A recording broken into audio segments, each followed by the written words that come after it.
We can just keep talking about Kristin Weber and just use this. Hey, everybody. Welcome to the Reverend and the Reprobate. I'm Lucas Pinkert. I'll be playing the part of the Reverend today. And with me, as always, is my... decrepit moral code friend, Dan... That doesn't even make sense. The Reprobate.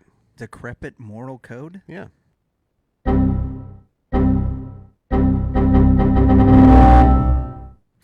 Welcome to the show, Danley. Welcome to the Reprobate. So Danley's with us. Nicely and done. Today we are interviewing Kristin Weber, who is a Christian comedian as well as author, famed accordion player. She talks to us a little bit about... And most importantly, the funniest social media posts in the biz. That's true. She is a she cracks fantastic me up follow. on the reg. Yeah, a fantastic follow on Facebook. Make sure that you check her out. All the links are in the show notes.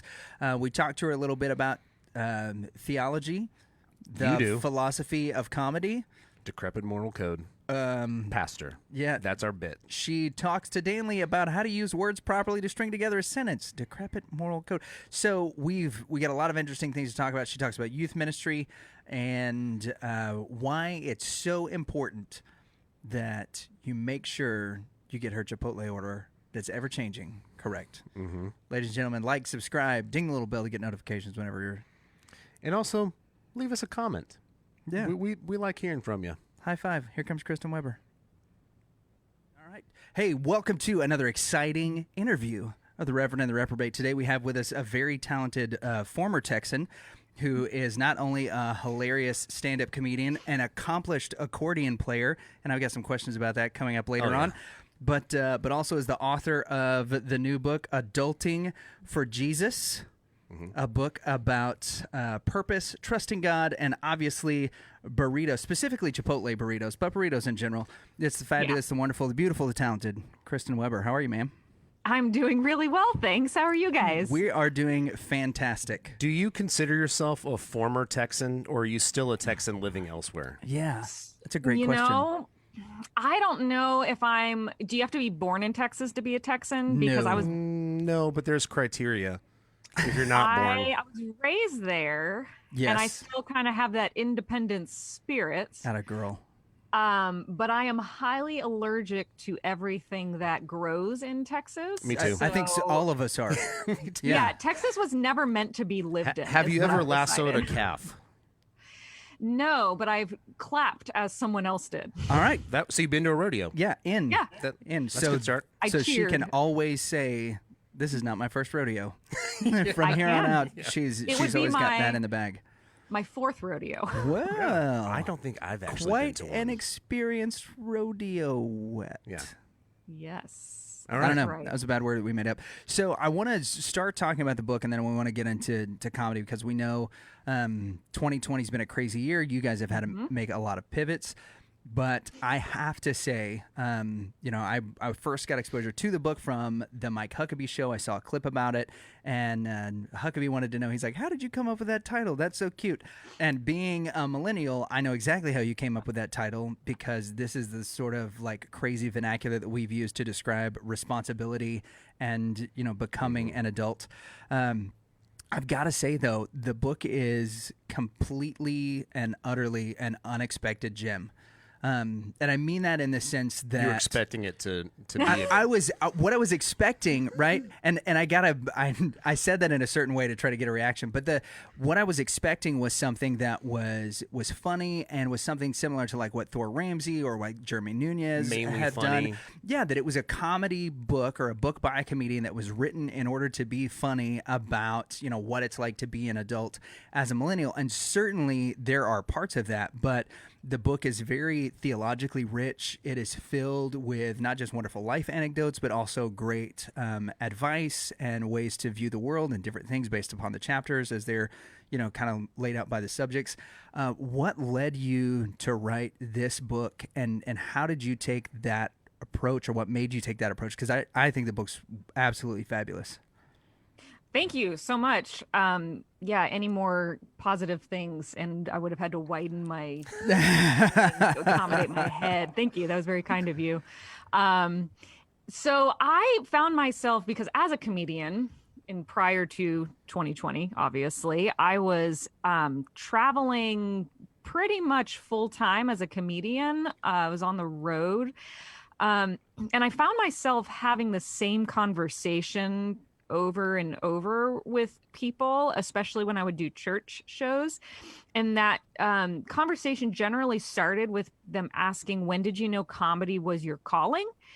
Which I found interesting because I have never felt like comedy specifically was my calling, or should I say being a stand-up comedian. I always felt like I was more of a writer, and that I still don't know how or why I continue to do stand-up, because I've never craved being in front of people or the affirmation. Well, with stand-up, it's like half and half. It's like total soul degradation or affirmation. It can go either way. It's laffirmation.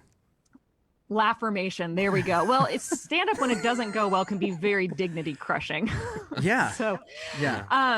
But anyway, I kept having the conversation with people starting with, when did you know this was your calling? Which kind of led to me being like, oh, I don't know that it's my calling, but I am grateful I get to do that. And something about me saying, oh, I don't know that this is like my all fulfilling calling, because I think people assume when you're in front of people and you're doing something like stand up that you must feel constantly fulfilled all the time, because that's what we always look to our work. I think we put a lot of pressure in our day and age on our occupation to really give us our identity and to fulfill us and to establish who we are.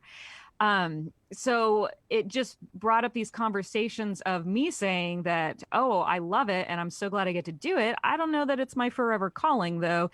And people would be like, oh, wait, really? Because I'm doing this, and I just feel like there's something else out there for me. But that's weirdly encouraging that you're doing it and you love it, but you're not like, oh, this is what I was born to do.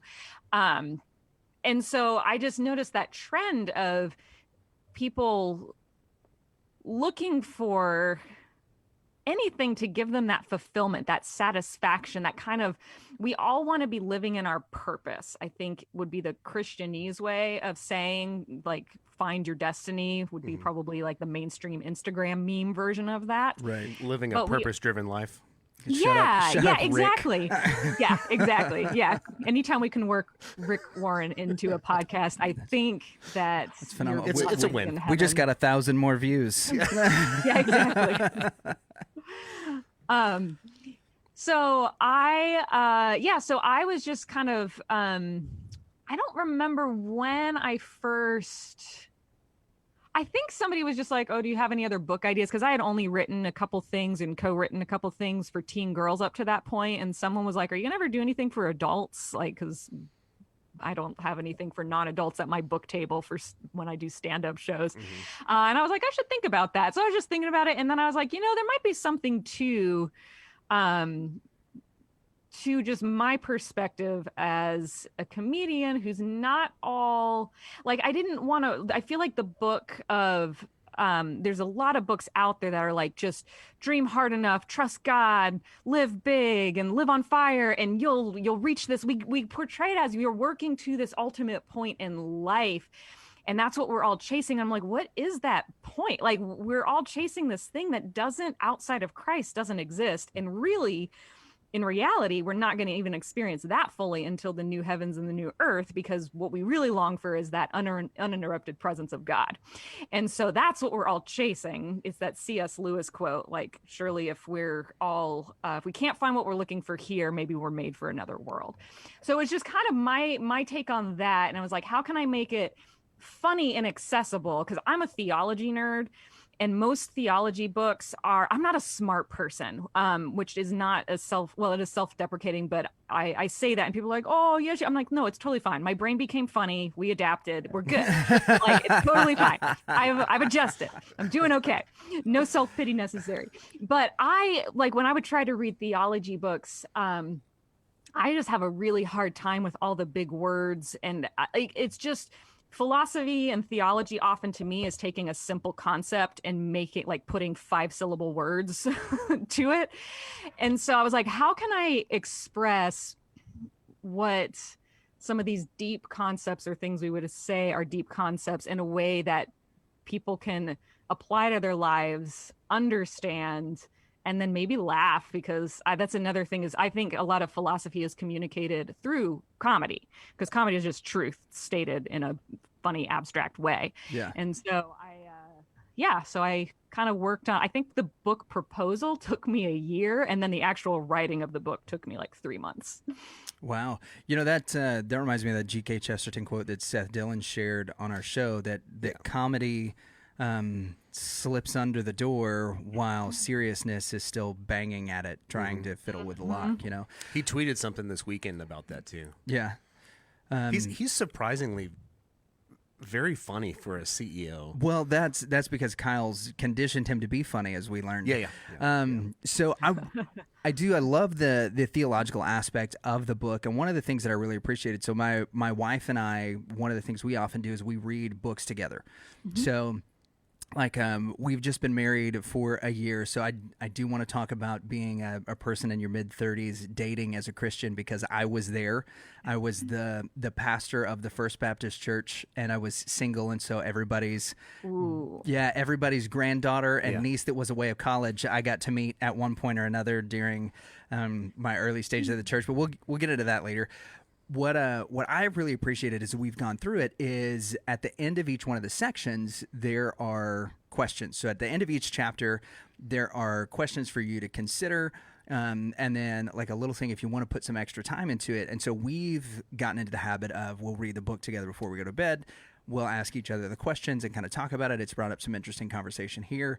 And I'm curious, you know, you say in there you've done a lot of middle school ministry. Was that always the intent with the book, was to make it something that could be used in group studies, or that, you know, a couple of people could read the book together and ask each other the questions? Was that always the intent, or was it something that came about after you started writing the book? You were like, you know what, this would also be a great way to use it, or another purpose that this could have? Yeah, that's a good question. I am a severely introverted person, surprisingly. You wouldn't know it talking to me because I'm outgoing, so that confuses people. And this lady, actually, I had a funny conversation with this lady at a show, and she came up to me, and I had said something about being an introvert on stage, and she was like, oh, you must be super extroverted and love this. And I was like, no, actually I'm an introvert. And I'll never forget her thoughtful reply. She was like, no, you're not. And I was like, oh, well, wow, really took some time to consider that one, didn't she? Yeah, not at all. She was like, no. And I was like, okay, well, how many people are in the audience? And she was like, I don't know, like 500 or something. And I was like, well, how many people are on the stage? And she was like, oh, one. Oh, like we're there. Yeah. Like, I hate crowds so much. I'm willing to do public speaking to get out of being in them. Yeah. And so that is some toxic extrovertism. Yeah, is what that is. Response. Thinking that, you know, this guy is an extrovert. I'm also an introvert. It's fun. I believe it. I can tell. Yeah, I can tell that you like people. And as a Christian, I love people. I just don't like them. Lucas wants to go where the people are. I'm sorry, go ahead. No, you're good. You're totally good. That's how are my singing I want chops? To stay where the people are. So anyway, it didn't occur to me that people would want to read this book in social settings or like with other people. So initially I didn't have that. I think it was might have been my literary agent who was like, this actually lends itself to some discussion. I know you're kind of writing it as like these almost introspective essays, but I think he was the one that was like, you might be able to add some questions, and then people can use it for book studies, which I don't see myself as a Bible study writer, which to me questions like that always kind of went with Bible studies. Mm-hmm. But yeah, I think it worked, and I think that it helps just to kind of digest and process through what was read, to, you know, have some intentional questions to think through. Yeah, one of the things we've really done as a church is to make a move. Like, we have very specific dedicated Bible study times, but we also have discussions during the week where we do a book study or something like that to discuss sort of, and to put a theological word on it, would be like worldview and philosophy. Right. And so much of that, though, lends itself to being like, what are the practical and pragmatic ways that you can talk about Christ or look at the day-to-day challenges in your life that As you say, that like Jesus tells us that we should raise kids up in the way that they should go, but he doesn't tell us to put them in private schools or public schools or whatever.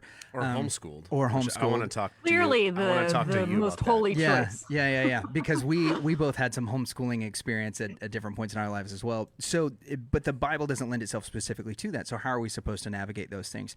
And like I said, we got into about chapter 3 of this, and my wife was like, "Look, this needs to be a study that we do with either our kids going into college or people that are looking for careers, because you approach things not just from a theological standpoint, but also from a worldview and philosophical standpoint." And I completely appreciate everything that's in the book, as well as the humor, because you do talk about some things that happen in life that are really funny, specifically to now just jump full bore into it, what it's like being a single Christian in your 30s. I think in your stand-up you say you're like 300 in Southern Baptist years or somewhere in there. Yeah. Right?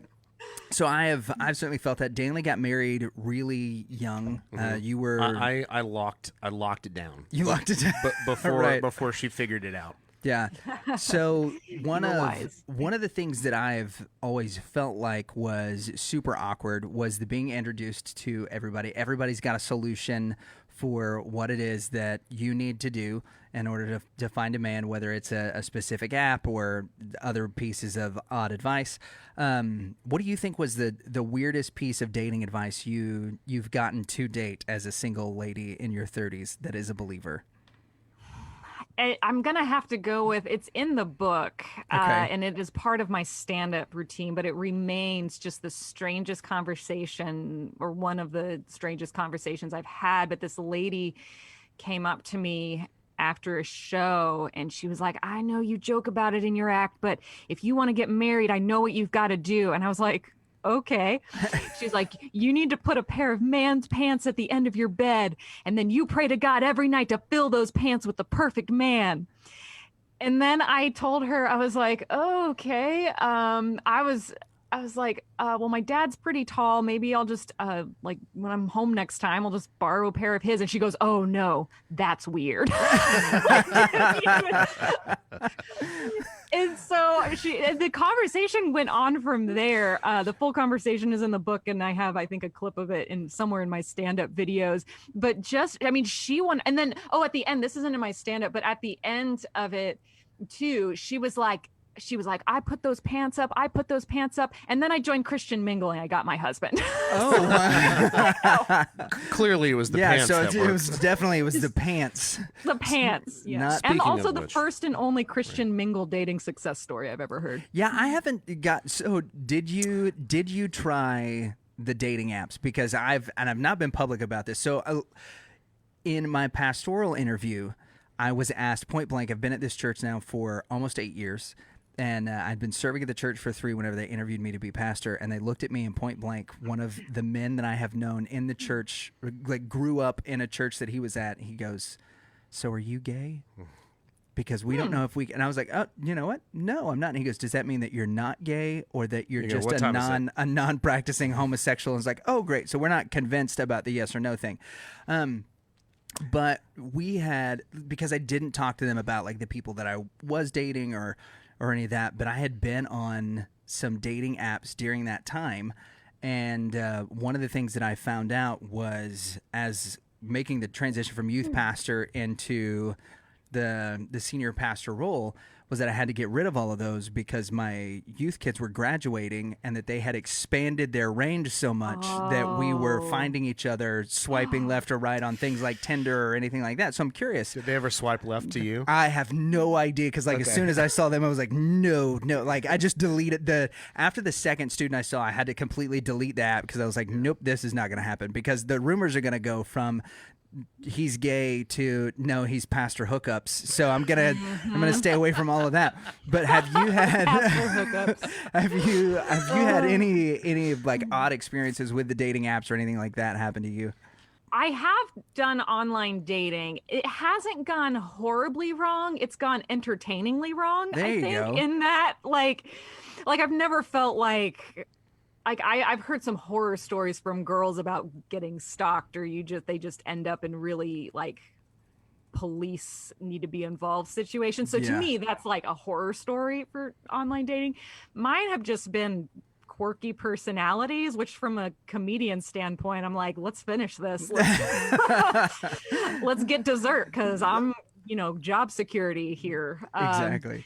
So I'm trying to think if there's usually what happens when they find out I do comedy is they just end up trying to be funny the whole time, which it's just uncomfortable, I think, for all parties involved. It's hard to get like deep, honest conversation going, I think. So, and then again, being an introvert, small talk is so hard for me. So like going on, like my roommates, total extrovert, she can go on 5 different dates, 5 different guys, 5 days in a row and be totally fine. But for me to do that, I would need like a month alone in a cave because of all the small talk and all the it's so much effort to me. By the way, there's this running joke. The lawn people in our neighborhood decide whenever I'm recording a podcast to like go right outside my house. Oh, Can you nice. hear them? No. We You can't can't hear hear them. them? No, Okay, no. We perfect. can't hear It's them like over a the sound of our own chainsaw. breathing. It's weird. Okay. Not for Good. me. It's very Yeah, no, loud you're on doing my end. better. No, we're good. Yeah. So anyway, so there's that aspect of it. So I'm not doing it anymore. I've decided that if I don't live in a bubble, and I actually, for being an introvert, I get out a lot and I do new things and I meet new people. So I'm like, Lord, I'm not a big like lay out the fleece person, but I'm just like, if I'm going to meet someone, it's going to have to be through everyday life because online dating was painful. And then people, when they know you're online dating, like friends will ask about it. And then they just start to assume that your expectations are really high. They're like, what was wrong with that guy? And you're like, nothing. It's like if you're in a room full of people and like if you were to put me in a room full of guys and say, okay, find a husband. Like you'd have to talk to all of them, to figure out one. So that's kind of what that is. But then people see that. And then, so I've more felt it was just like, people are like, are your standards out of control? Like, why are you so picky? And you're like, you don't understand. We have 0 things in common except for Jesus. Yeah. Or we have everything in common but Jesus. And those are the ones that are harder because you look at it and you're like, you know what? I actually think I might be able to build a relationship with this person. And they're like, oh, Mother Nature. And you're like, oh, Mother something else. This is never going to work. Yeah, exactly.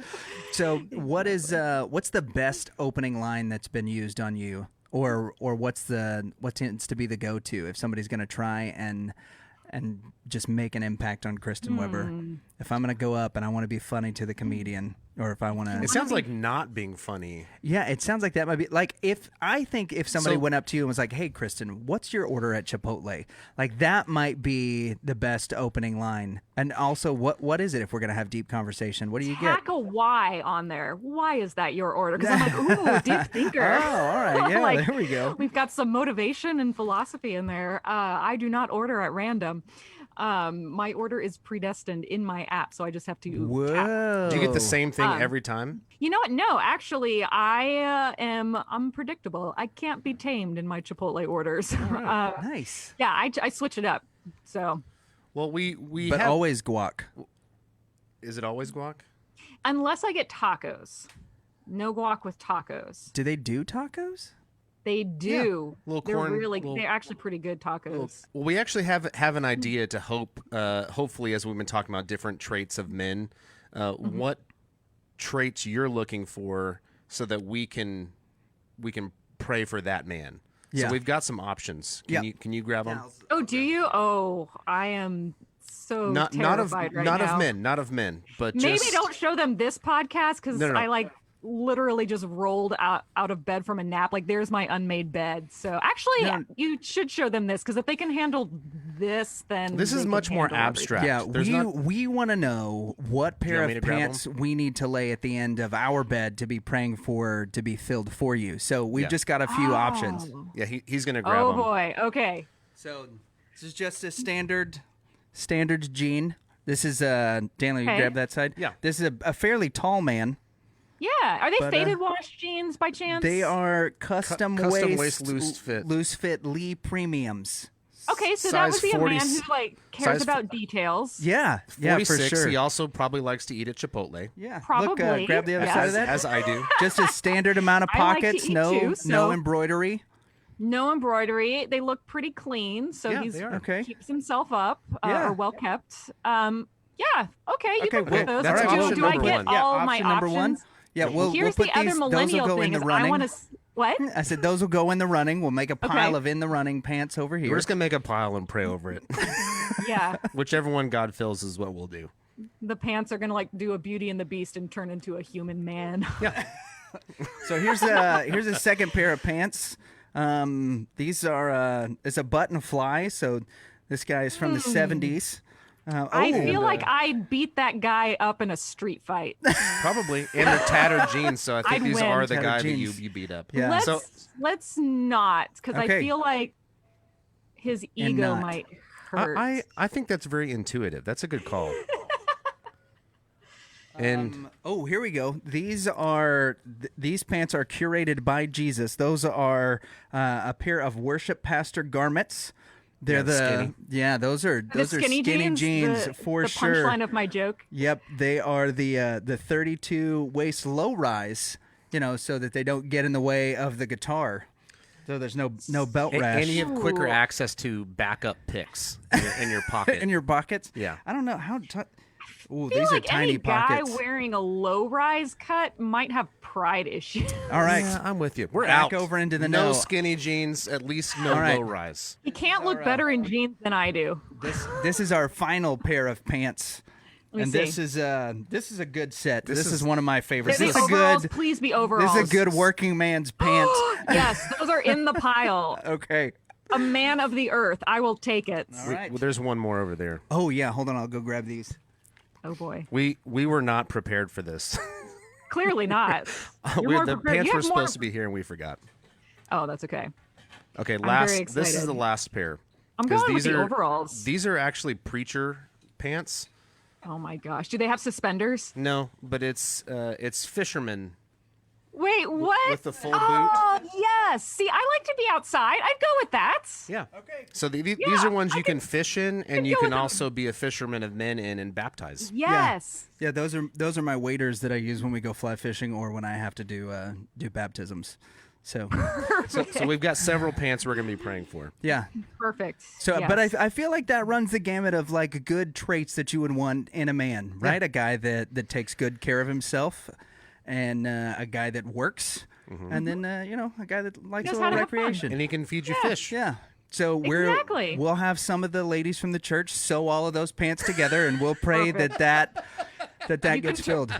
Make them into a quilt for my hope chest.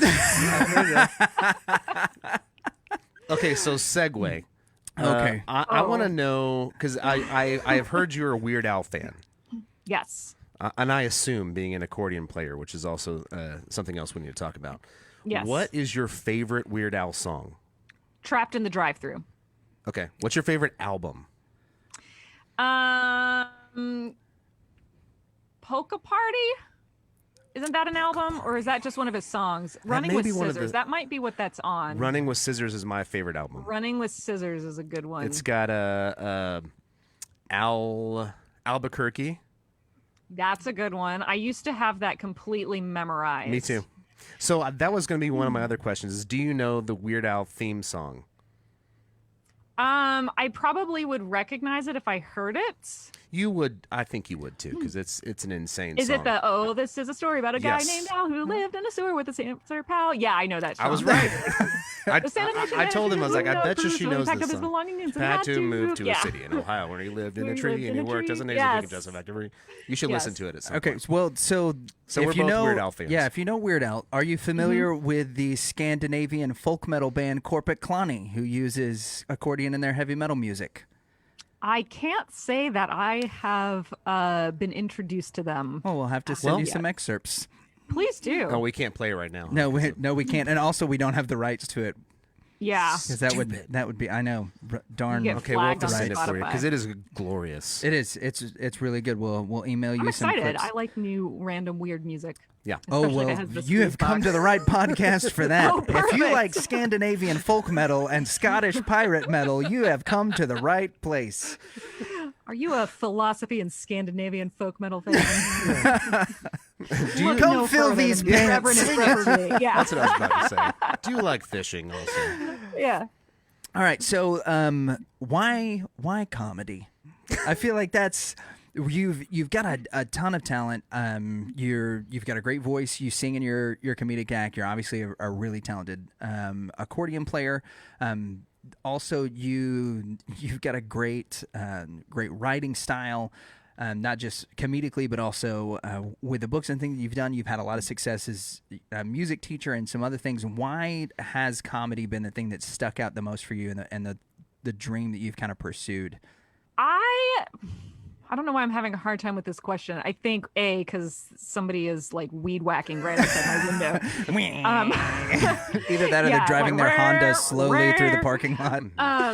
And also, I think it's the most visible element of what I do. But I am definitely one of those people that my brain is always going, so I'm always doing a bunch of things. And so like right now I'm actually, like you mentioned being youth pastor, I went on staff in January as a part-time youth leader at a church, and it's going terribly. No, I'm just kidding. Yeah, I was gonna say I was that. like, yes, let's get to it. That sounds like a ministry job to me.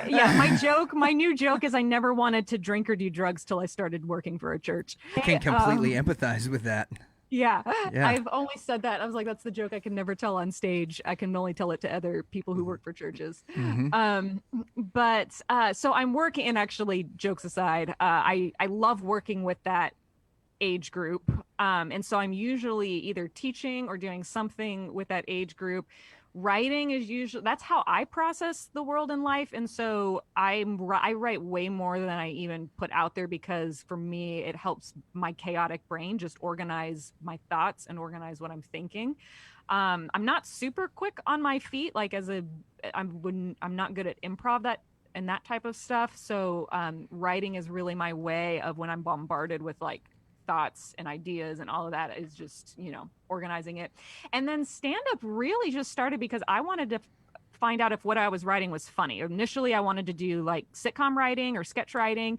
And someone was like, well, if you want to practice writing jokes, you should do stand up and just write, and you just say them in front of people. And then because you're a nobody, you have to do it yourself. Nobody's going to read your jokes. So I would just go up with like note cards and read what I'd written and figure out what worked and figure out what didn't. And then it just was kind of kept going from there. I have no idea why it's still going on. Well, first off, it's still going on because you're funny. And Oh, that's, thank you. That's a unique thing. I think there's two groups of people that the world views as patently not funny. Patton Oswalt. Yes. No, I think that when, especially from a general market view, that there are two strikes that a lot of people would put, and the first is, and it's unfortunate, the first is that most female comedians people just write off as not funny, and the second is that anybody that has a Christian worldview can't be funny because we can't joke about things. And yet not only do you defy but often excel as being both of those things, and not just with your humor that's self-effacing but also in your observational stuff. I think it's wonderful. Yeah, Golly, thanks. Yeah. So how I became introduced. You take compliments as well as we do. I know. It's that right. Thanks. You're wrong, but I'm like, you don't know who I've bombed in front of. I'm not worthy of any compliments. well, my favorite part of the comedy that you do is the social media posts. Oh yeah. Because we're Facebook friends, and there's okay. Consistently, I gotta give you kudos. Consistently, we can maybe put some of them up at some point, but hysterical stuff all throughout the week, which is why originally I was like, there's this lady who's just hysterical. We gotta, and then I think I'd seen you on Huckabee. By the way, when you were on Huckabee, I was curious. Does he call you over to sit on the couch like Carson would, or was it just planned? That you It's planned. Okay. So yeah, and I was even supposed to play the accordion and do my parodies, but I guess I didn't think that. I just thought parodies were public domain. So like 5 minutes before going on stage, or however long, might have been like 10, doesn't matter, because they were like, "Oh, you can't do your parodies," and so I had like this 4-minute set. I was like, "Oh no!" And I was like, "I don't remember any of my jokes," because I had been so focused on preparing like this little 4-minute parody set, and then to have that like ripped out from under me, I was like, "But what else do I do?" And so I had to like construct. So I had 4 minutes to do that, and then because I was doing a book promo, 4 minutes, I had 8 minutes total, so 4 minutes stand up, 4 minutes to the couch for and it was a good set. Also, if you have not seen Kristin's parody of Frozen, Say Amen. It is one of my favorites. It has usurped what I really loved. My favorite Frozen parody for years was Will You Help Me Hide a Body, to the tune of Do You Want to Build a Snowman? Has been my favorite. We sung it. My brothers and I sung it to Anna and Elsa whenever we went to Disney World, and they actually broke character for half a second. And they were like, "That is not. That's not how we sing the song." We're like, "Yeah, gotcha." So, but now that has been usurped by Say Amen. And we want to be respectful of your time. We know you got other things you have to do than talk to us knuckleheads, and so. At the end of all of our shows, we have a segment called Controlled Rowdiness, where we come up with questions. Just answer the first thing that comes to your mind. We know that you're phenomenal in improv, so this should be a really fun segment for all of us. So same. Like, oh no, can you hear me? My connection is weakening. Oh no, the yard people have totally taken over They're using chainsaws now. They cut the cables. Oh no, tornado warning. So the first question is, what is your least favorite place to do comedy, or your least favorite memory of doing comedy? Could be your worst bombing story, or it could just be one of those places. There used to be a place in Jackson, Mississippi, where we would play as a band. That's how Daly and I know each other, and it was the worst place in the world. And everybody knew of it. The same 10 people were there every night, and it was at the edge of a swamp until it finally burned down, and we all rejoiced. So, is there a place, or is there a story that's like the worst in comedy for you? Yeah, unfortunately there are several. Top two are one was a bowling alley. Oh, nice. They just decided to set up comedy in like the lobby area, and it went about as well as you would expect comedy to go in the lobby of a bowling alley, where there's like skee ball on one side and then like people drinking beer and bowling, like gutter bowling. If you timed it right though, knocking out, what was a strike? Knocking down the pins sound like a rim canned shot. laughter. Like a rim shot. Yeah. Yeah, if you timed it right, you just waited for it, and punchline, boom. Yeah. There we go. We're having fun. All right. But all you end up doing in that situation is just like commenting on what's going on. And he, unexpected, here's a twist. He grabbed the pink ball. Yeah, hey. See that one coming. There he goes. That guy in lane 4 still sucks. I always use the pink ball. Get some gutters. Get some bumpers. There we go. How is your crush on Robert Downey Jr. going? Oh, he's totally married, which the only reason my joke works is because most people don't know that he's married. Yeah. So so looking for a Robert Downey type then, not necessarily. You know what? I like RBJ. Yeah. I like RBJ. wit, which is a problem because guys who have wit generally don't like girls who have wit because they want to be the funniest one in the room, or so I have been told by my guy comedian friends. Oh yeah, those guys are dumb. Yeah, I think maybe like a guy comedian that could be the case, but like both of our wives, maybe that just means that we're not as witty as we think we are, but both of our wives are pretty witty to the point of like near jerks. Yeah. But they're great. They're funny. No, it's actually my 13-year awesome. anniversary today. So yeah. Hi, honey. Happy anniversary. No, happy anniversary. I think that's why our wives handle us so well. Is that you have to have. I think if you're a secure guy that is quick-witted, that they're smart, but we're funnier. Yeah, but you need to have that balance. Like that's part of the fun of the relationship. She's smart, but I make her laugh, and she forgives me. Yeah, Look, guys, if you're afraid of a woman with wit, then what you really need to do is take some DHEA and figure out whether or not you need some testosterone supplements and figure it out. Get some up that testo. Women are funny, and they're funner when they are. especially when they're playing board games. All right, I think we're up for our last question. Yeah, our final question, because we're going to bring in our producer Colton, whose voice you heard earlier. Now, like I said, look at his wrist. These questions are curated for you. So we need to know. I'm going to give Colton my headphones. Can you teach Colton in the last 3 minutes that we've got with you? Can you teach Colton hot cross buns? Mary had a little lamb something on the accordion. Okay, I'm putting the headphones on him and then go. We appreciate this. He's been trying to learn. He got this at a garage sale. Oh, you struck gold, my friend. That is an amazing specimen. Dude, it does look You're really on your cool. way to What does it say? mediocre things. It's a coronet. Okay, I don't know. Yeah. I don't know if it was like Fender. That's like, ooh, that's a pretty great. and You're shiny. wasting Colton's learning time. You're right. Learning time. Hot cross buns. Colton, I need to know, do you know where middle C is? Are you familiar with music? Okay, so you're on middle C. Okay, so you're gonna put your middle finger that I'm not gonna isolate because it's a Christian podcast or actually, let's do this. Put your thumb on middle C or on a C. There you go. Now put each finger on the next key up. There you go. Okay, so now we're just going to start with the right hand. Do you know the tune of Hot Cross Buns? Hot cross buns. Okay. Hot cross G A B, whatever the notes are. Okay, so you're gonna do and so you have to move your left hand in and out as you do the next instruction. What so about all 1,000 of these buttons? I'm not sure. I'm not a miracle worker. Okay. So, I'm just trying to figure out we're what gonna he have has to to get do. that. Okay. I might need some major zoom in capabilities to see where to tell. Usually there's a button with a jewel on it somewhere in the middle or toward the top. He's got it. Yeah. Can you play that button and now play a C for me? I can't hear it super well. I think it might be maxing out my sound capabilities.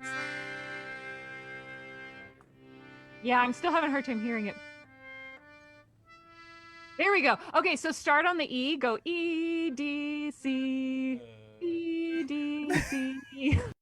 So is that this one? That's your third finger. Your middle finger. Sorry, I forget that we're not in an actual piano lesson where I've taught you basics. Is that all he had to do? Hot cross buns. Hot cross buns. Hot cross buns. Okay, there we go. See how they run. Yeah, that's true. It's like Three Blind Mice. That's all it is. Actually, job. that would have been a better way to. Good job, Colton, but mostly the mastery of Kristin Weber. Kristin Weber. Thank you so much, Kristin. That was an absolute blast. Thanks for coming on the show. We greatly appreciate it. Quickly tell us about what it is you're doing with the Babylon Bee so that all of our viewers can go and check you out. Cannot And then, wait. Yeah, and then where else can we find you on social media if you'll tell them that as well? Yeah, absolutely. So I am tentatively scheduled. No, I'm scheduled unless it gets canceled. In July, I can't remember the date off the top of my head, to co-host one of their weekly updates. Oh, cool. Yeah, the news update, the podcast. Yeah, the news update. So that's exciting for me. I'm a huge Babylon Bee fan, so I'm honored to get to do anything with them. So that'll be sometime in July. And then I have, if you like camping, in August, I'm doing a thing called Vacay with the Comics in Indiana. So you can rent a campsite or rent a cabin, and then it's myself and a bunch of other comedians, clean comedians, Christian comedians, and we'll be entertaining you in nature, which itself is a joke. I was going to say, can we switch that comics on vacay and I just pick where I go? Yeah, exactly. Yeah. So social media, I'm probably most active on Facebook. So Kristin Weber Comedy, I think, is my Facebook handle. You can find me on my website, KristinWeberOnline.com. Yeah, she's hysterical. KRSTINWEBER. I get online. jujitsu updates and accordion updates and all kinds of That's stuff. something that we didn't get to get I know. into. And homeschooling. There's a lot more. Yeah, the homeschooling. I want to talk about the jujitsu stuff because you've done your first 2 tournaments. I am getting ready to get my blue belt, so this is. Wait, you are? Yeah, so we've got a lot of interesting things we can talk about there. So So I didn't know you did jujitsu. for the next whole interview time, could have changed. Yeah, for next time with Kristin Weber. Weber. But for now, check out the links in the show notes. Go check out her stuff. Buy the book, Adulting for Jesus. It's absolutely amazing. It's great. not just for girls. It's not. It really isn't. It's got a lot of really wonderful practical advice. There's other books that are for girls. This is not one. Yeah. And her like what's the one called? Fix Your Face or whatever. No, that's what my grandma used to yell at me whenever I had. Girl wash your face. Yeah. So Don't embarrass me. Yeah, Don't Embarrass Me by my dad. So check out all of her stuff. Kristin, thanks so much for coming on. We greatly appreciate it. Thank you so much. This was fun. I appreciate it. Kristin freaking Weber. She's hysterical, dude. She was also. There's so many things we didn't get into in this interview. Jiu-jitsu. We didn't get to touch about her jiu-jitsu. There's no way stuff. to go deep enough on all of these topics because there's several. I still have more questions about Weird Al and accordion playing and jiu-jitsu. Right. Writing. She mentioned that comedy is something that she's kind of in right now, but she's not. It doesn't feel like her. More the stand-up portion, but I have much more questions like, well, what do you want to do that we didn't really have time to get into? But do you want to write a sitcom? You know, she seems to be like she'd be a working funny on something, right? And she seems like she'd be a funny sketch author or sketch writer. She talks in the book a little bit about how that's what she wanted to do originally. She wanted to write for SNL, but when she went to go do the improv classes so that she could get to the sketch writing classes, that just wasn't her thing. However, I thought she was great off the cuff whenever we were talking to her today. It was a lot of fun. I really enjoy her perspective on dating as a Christian in your mid-30s, having been there and having done it. But it is always weird whenever you have those conversations. I say it's always weird. For me as a married guy, it's weird now on the other side of it to be like, oh, well let's face it, dating in general is weird. It's true. It is. And it's rather obnoxious in a lot of ways, but it's an important part of, especially in our culture and in finding a mate, finding your spouse. Continuing the dominion over the earth, all of those kind of things. But I really... It's odd for me because I hated so much whenever people gave me dating advice or told me like their stories and stuff, because I'm like, are you doing this because you want me to, like, these are the things that you want me to try? My wife and I met at the gym, and one day she got my attention because in order to keep herself awake, she was doing back handsprings and cartwheels down the little rows whenever she was checking on the equipment. I saw my wife cartwheel and do a back handspring in front of me while I was working out, and I was like, oh, hey, she's really cute. Like, that was and also, how... that's awesome. Right. Yeah. But that's not one of the ways God typically uses to get people's attention, right? Like, that's not going to be... that's not the advice that I'm giving to other people. Just keep praying and God's going to send your perfect spouse cartwheeling and backflipping right in front of you one day. Like, that's probably not going to happen. I think we might just have that story. Yeah, I was saying, knowing you, that's the way it was going to play out. It was always going to play out that way. Which is great, but when God made you, he added 75% Viking. He's like, and also, we've got a good one. There's 2% attention to detail. That's really how he did it. And the other 23% was just like whatever stuff fit. Yeah. So that's not going to be everybody's story. And while I love the way that my wife and I met, I think it's unique. I think it's really funny now telling that story. It's also one of those that if I were to swap roles, right? If I was a single guy and somebody was telling me that story, and I'm single in my mid-30s like I was, I would just be like, who cares? Also, doing cartwheels at a gym as a guy, it's a good way to get your butt. Probably so. But I really enjoyed talking to her about everything. She's very open about what those challenges are, and what it's been like. We didn't really get into this, but we're also all from the same place pretty much. Yeah, we're all from, or at least where we were raised. It's a very small part of Dallas. We all were homeschooled for a period of our lives. Coppell, Louisville, Flower Mound. And then wherever Kristin is from, an undisclosed location in Texas. Yeah, we're all sort of in that same area, and we might get a chance to interview her in person, which I think would be great. Yeah. Maybe do a live stream. Who knows? I think this in particular was probably my biggest takeaway from it. Is that the pastor's takeaway? Here we go. New segment. That brought to you by Nestle Quick. Not as really. As long as it's the strawberry. The strawberry Nestle Quick was always my favorite. I really loved the way that her comedy, her theology, and her life are all completely intertwined. Like every bit of that is braided together. That is predicated. Everything that she does is predicated on her relationship with Christ first. That comes across in her comedy. It comes across in her writing. It comes across in the interview that we got to do with her. And I think that that's something that a lot of Christians tend to like pull back from, is that like we, Nancy Pearcey called it the sacred secular split, right? That like we have all the things that we do at church, and then outside of church we have all of the other things that we do, and we try to keep those things separate. And she really does, and it weaves into every part of her life. And in the book in particular, the questions at the end of each chapter really cause a lot of reflection. And I know that I said it in the interview several times, like this is one of the best pieces of literature, period, Christian literature or otherwise, but one of the best pieces of literature, period, for people who are in your late teens to mid 30s, on just, here's the stuff that you're going to face.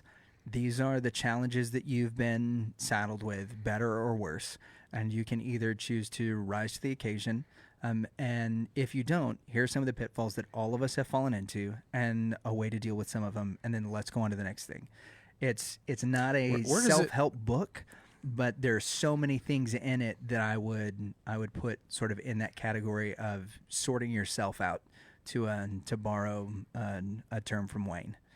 Just sort yourself out. Also, if you are looking for a Christian, funny, intelligent, thoughtful author from Texas who moved to California to Atlanta, we have some pants for you to try on. Yeah, and you have to fit into a couple of them because she approved a couple, and that's going to be up to you. It's going to be a layered suit. Like the tearaway pants that the basketball players wear. They're just poof, and then there's shorts. That's what it's going to be like. Well, hey, thanks very much, Kristin Weber, for coming on the show today. It was an absolute blast having you on. Make sure that you check out her book, Adulting for Jesus, a book about finding. There you go. Trusting God and obviously burritos. So check it out. Make sure that you follow her on social media, especially on Facebook, Kristin Weber Comedy. All the links to everything she's got going on are in the show notes. Check out her episode with the Babylon Bee coming up in July. And for all of you reverends and reprobates out there, thanks for watching. We'll see y'all next week. Later.